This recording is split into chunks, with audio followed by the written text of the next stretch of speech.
Yes. Holy, I hadn't seen that. We're gonna sand these floors. Animals out here pooping and peeing all over it. We're gonna probably leave these because I think they work. Maybe not. Granny's staying. Bruh. We are going to take this wall, gonzo, knock this wall out, frame this up, put your fridge, ka-thunk, it's spicy. Why is it spicy? Got a decent bit of patching in this room and that room over there.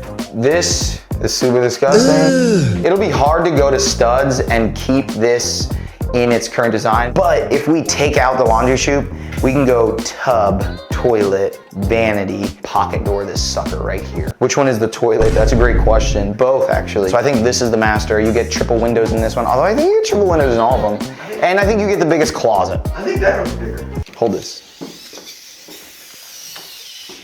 10 by 11, 10 by 10.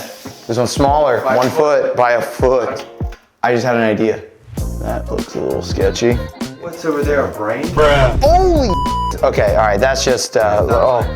Dude, I thought that was something like preserved. Look at it, like this is like a joint, right? I think what it is like a waffle press. Waffles. Hundo-year-old plus brick and it looks delightful.